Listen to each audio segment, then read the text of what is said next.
Do not go anywhere. We've got the world number 4 in the house, and he's got his assistant manager chip active. He can still win FPL. He's going to maybe be captaining Mo Salah this game week as well. We're going to see his team, see his decisions. Welcome to the show, Miguel, all the way from Switzerland. How are you, mate?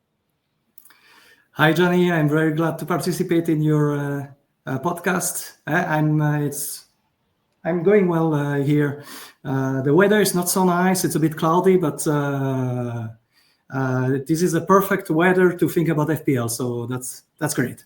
I love that. And what's really interesting for me in your story is that tell us about your day job, because you've won big fantasy games before. We're not talking fantasy football here, but fantasy ice hockey. You've beaten 20,000 other managers to win fantasy. So I'm really intrigued to know about your background, because that makes you a really good FPL manager as well, I've got no doubt. Yeah, so my daily job, I'm working as a chemical engineer for a radio-pharmaceutical company in the capital here in Switzerland, in Bern. I'm responsible. I'm managing the quality assurance department, so we are dealing with a lot of numbers on a daily basis. So obviously, the data analysis is one of my strategy for sure.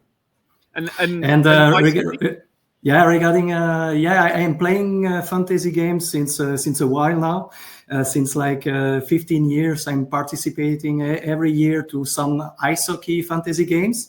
I started recently with FPL. To be honest, I'm only at my third season, so I'm surprised to have this success after only 2.5 seasons. But yeah, I won 3 different games of fantasy ice hockey. Not with 11 millions of manager, obviously, but with 10-20,000 managers. I won one game which is held in Canada, which is the home country for ice hockey, and I won 2 times also a game in Switzerland. So fantasy is a huge part of my life, obviously, and one of my biggest passion as well.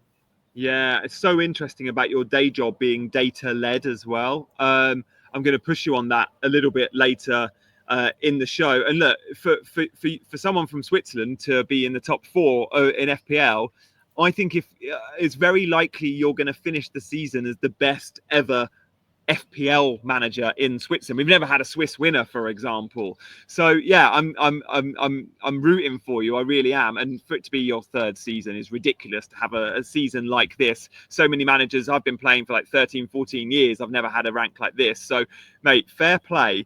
The leaderboard is tight. There is one guy that is storming away with it, and he's clearly the favourite to win it. Lovro is 40 points clear of Jack in second, but then between second, third, fourth, there's nothing between you all. But you've got your assistant manager chip active. These guys don't have a chip to play, and that does give you the opportunity still to win it. I think if you look at Jack or my friend Max or Joshua, without a chip in play, they can't catch Lovro. You actually can, because the ceiling with the assistant manager chip is so high. And if you go with the right captaincy choice, have you actually thought this could be a game you win, or are you just aiming for top 3? So to be honest, 3 game weeks ago, I was thinking that the first place could still be a possibility, even though I was only 20s at this time. The first game week, I used the assistant manager chip, so it was the game week 36. I selected Nuno, the Nottingham Forest manager, and it didn't work really well because they made a tight game against Leicester. So I was expecting much more from this, but this week, fortunately, I have to say, I selected Urzeler, so the Brighton manager, and I'm quite proud about it because I selected it against Liverpool, so it was a table bonus game.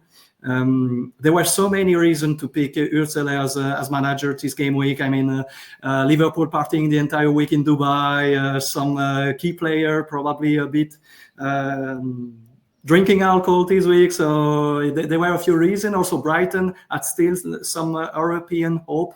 So it was a combination of factors which made me going for Urzeler. Fortunately, it worked well. I mean, they scored the third one at the 85th minutes, so I was quite lucky. And it saved a bit my game week because the rest was not crazy this week, unfortunately.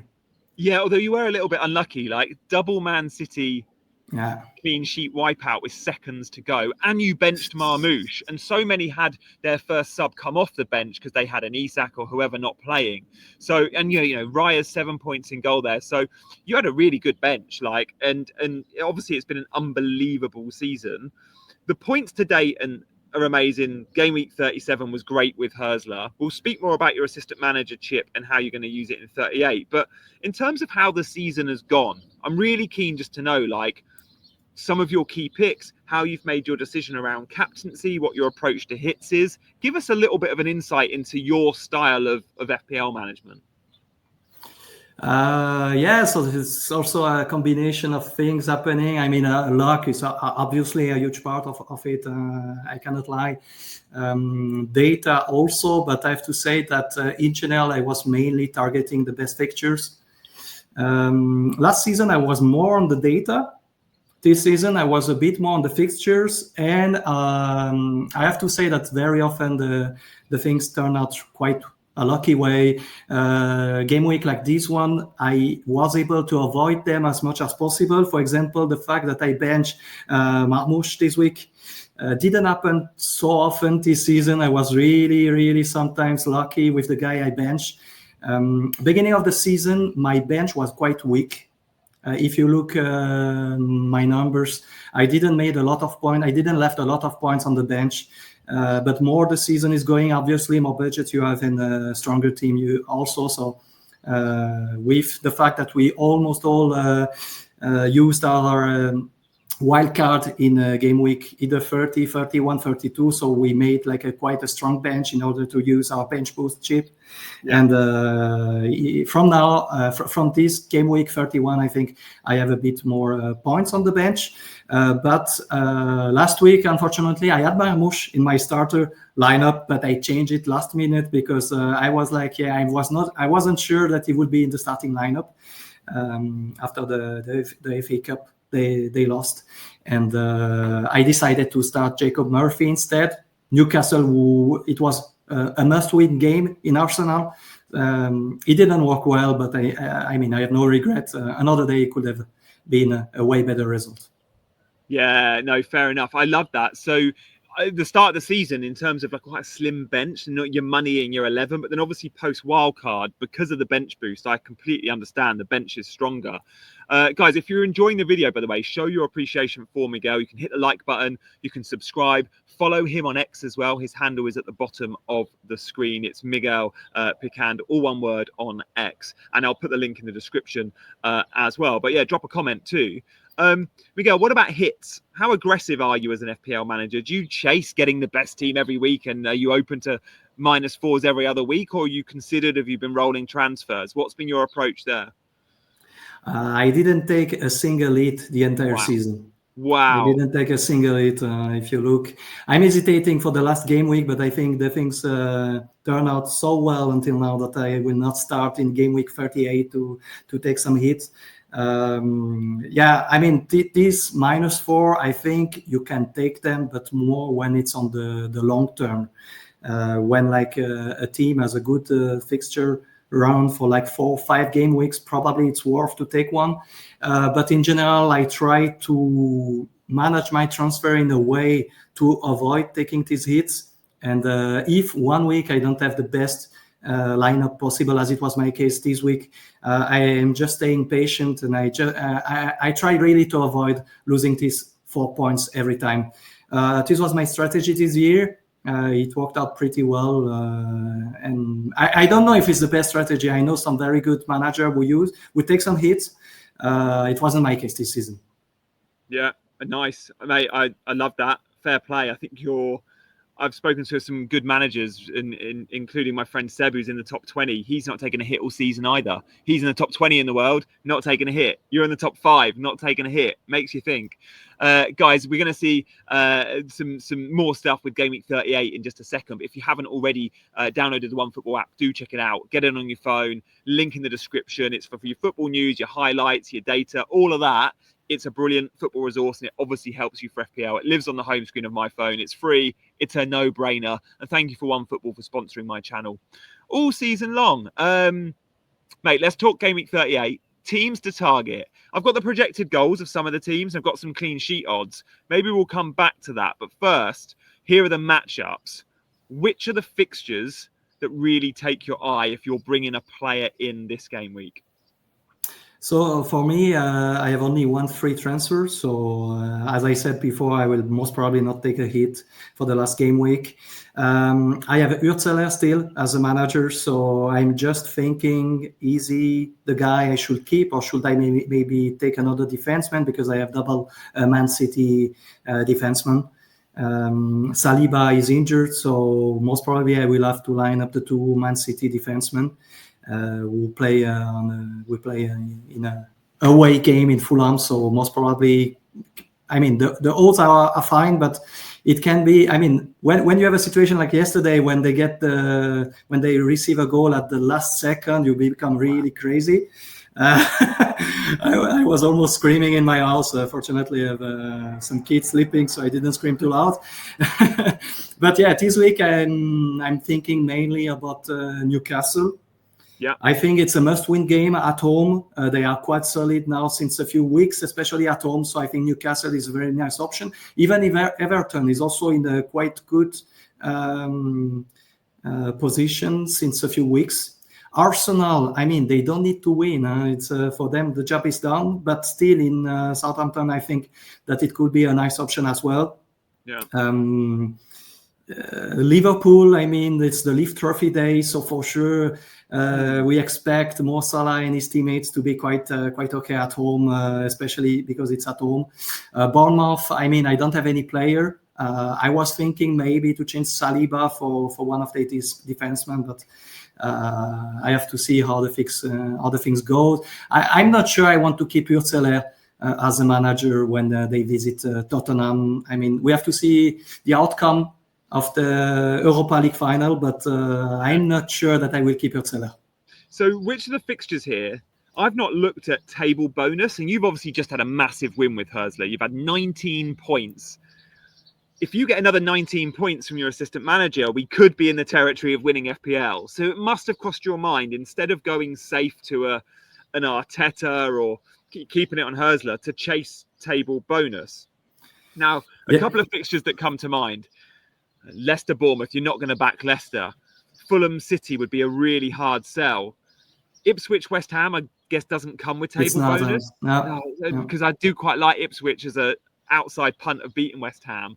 Which are the fixtures that come with table bonus that you actually like? Because, you know, Palace beating Liverpool, it's just not going to happen.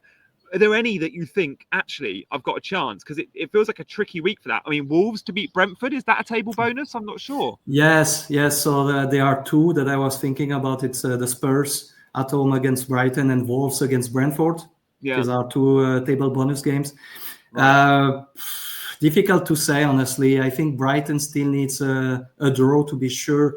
I mean, to maximize the chances to earn a European spot. So I'm not sure that the Spurs are a great option, even if their stats at home are not so bad. Maybe Wolves. Maybe the Wolves are the best option, but do you really want to take as a manager the Wolves? This I'm not sure. I'm just wondering if I should not be a bit safer this week and maybe back on Arteta or Eddie Howe, most probably. Yeah, and then you're securing more chance of that second or third spot. I mean, Wolves is the one that I like from the ones you've discussed, but I don't know if I like it enough. Brentford, just the same as Brighton. Brentford need to win to have a chance of European football.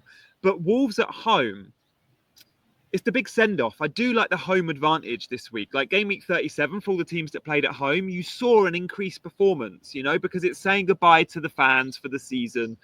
And Wolves have got a fair few players that are off in the summer. Semedo is leaving.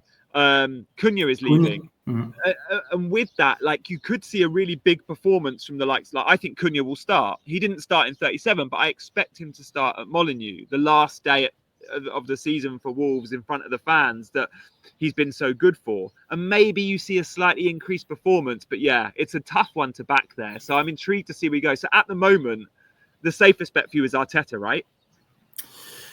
Yeah, I think it's the to be honest, first I was really thinking about Newcastle because it's a must-win game. Yeah. So for Arsenal, situation is a bit different, but yeah, I don't expect them to lose in Southampton. Yeah. But for Newcastle, it's really a must-win game. So for sure, they are tempting.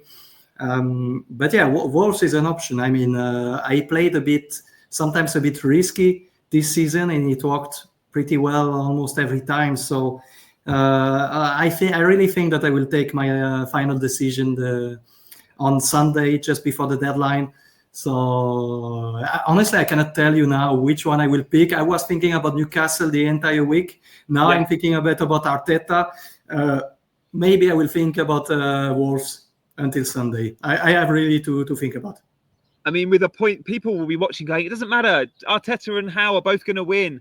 But it does matter because it's 2 extra points for a clean sheet and a point for every goal. So you win 4-0 and it's an additional 6 points. And who has the best chance of a 4-0 win? Well, that's for Miguel to decide and tough. But it is the Wolves fixture. I'm like, is it just worth going for it? And then you have a chance of winning FPL if you get that right. I mean, but you can also get it right with your team and with your captaincy. So let's talk about that. And let's talk about how you are set. So this is before you've made any transfers. What are the big decisions you've got to make? Like your Saliba, we know, is out. So I expect you're happy having Ruben Diaz come in. Is there a transfer you've considered making, or are you sure the transfer is going to be assistant manager? I guess it's got to be the assistant manager, isn't it? Your actual team doesn't need a transfer, and you very likely will be the team we see on screen.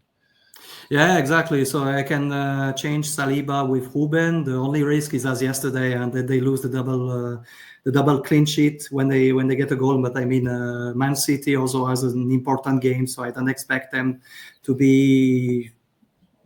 play bad in Fulham. I really think that my last transfer of the season will be about the manager. And what are the tough decisions this week? So I have actually, I would say, 3 spots for 4 players. I am hesitating between Rodgers, Murphy, Chris Wood, and Marmoush. I'm a bit hesitating at the moment. I left Marmoush on the bench. But yeah, I don't know. With Jacob Murphy, it's either you get 12 points or you get 2 points. So it's a bit, or even 1 when he gets swept off before the 60th minute. So it's a bit, I don't know. It's also a must-win game. Maybe I should bench Chris Wood, who hasn't been crazy the last few game weeks. Maybe Morgan Rodgers, which for whom the ceiling is pretty low. So very hard decision, honestly. Probably the most important decision of the season. So I just don't want to regret anything. For me, Newcastle in a must-win game at home, it would be a shame to bench Murphy. I think he will stay on the pitch, despite his very poor game for the last game week. Then it's between Rodgers, Chris Wood, and Marmoush. I think everyone watching, let's take 4 viewers watching. There'll be 4 viewers, and each of them will say a different name. This is a proper coin toss. Guys, comment below with the player you think Miguel should bench out of Rodgers, Murphy, Wood, and Marmoush. I'm going to go out on a whim and say, you're right. Murphy has to start because the ceiling in that fixture is high, and because now Barnes and Gordon are in the 11 with Murphy, the early sub is reduced. You're not going to get an early sub for Murphy because Barnes and Gordon are on the pitch too. All 3 of them will start. Murphy will play wing back, but will still be super high. He'll feel like he's a winger. They've changed their shape in the last couple of weeks, as we know. Rodgers, I don't think you can bench because United, the European hangover, blah, blah, blah. It comes down to me, Marmoush versus Wood. And I would have said Marmoush on the bench until I saw him score that goal on Tuesday night. So maybe that goal changes your mindset, and you've just benched Marmoush for 7-8 points, whatever he got. So maybe it's bench, maybe it's bench Wood, but it's so tough. I'm a Chelsea fan, so easy for me to say. But that's a big decision. Let's see what the comments say. What about captaincy? Let us know what you're thinking with captaincy. Yeah, for the captaincy, I was also with 4 different options. So obviously Mo Salah, Ollie Watkins. Yeah. The few times I set him as captain, honestly, it's rare that he disappointed me. Jared Bowen is a nice option. Probably the selling is a bit lower, but he's also a nice option. And Brian Mbeumo, because it's Brian Mbeumo is also having a crazy good season. It's between these four. Yes, currently I'm more on Mo Salah. Against Brighton, I mean, another day he would have scored 2 goals and 1 assist. Yeah. He blanked, fortunately for me, because I didn't have him as captain and I had Urtzele as manager. So it was a lucky move, obviously. But I think Mo Salah at home is a very good option. I like Watkins away against Manchester United, especially if Manchester wins the Europa League final, because they might be maybe in a situation where they are not fully, they are not all 100% on the pitch, let's say. Yeah, I hear you there. Okay, nice. Oh, that's going to come down to the wire, and you'll be surely looking at those around you and seeing who you think they will captain. Exactly. Salah is going to be popular, of course. Mate, this is a one thing I want to end on. I want to just end on, and guys, this is going to be, stay tuned for this, just some of your tips going into next season. We're all very excited for pre-season already, us FPL nerds. We can't wait to plan our teams for game week 1, and player prices will dictate that, what direction we go in, and of course fixtures. But do you have any rules of thumb in general that you think you'll stick with, whether it's not doubling up on a defense, or going with 2 rotating goalkeepers, or make sure you've got a big bench, or making sure you have Haaland and Salah? Anything in your mind that you're like already looking ahead to next season in terms of tips for us? So yeah, obviously playing FPL without Mo Salah is something you should never do. I think when you do it, really, you regret your decision pretty early. That's what's cost my season. Okay. From like game week 5, 6, 7, I can't remember when it was. When everyone bought in Salah and sold Haaland, I kept Haaland, captained Haaland, and didn't even own Salah. And that's really my biggest downfall this season, because it took me 6 weeks till I ended up buying him or whatever, and I was getting punished every single week. But sorry to interrupt. Carry on. No problem. Yeah, for sure. To start with Mo Salah is something like mandatory, absolutely mandatory. Doesn't matter the price. Just pick this guy. I was playing only with 1 goalkeeper.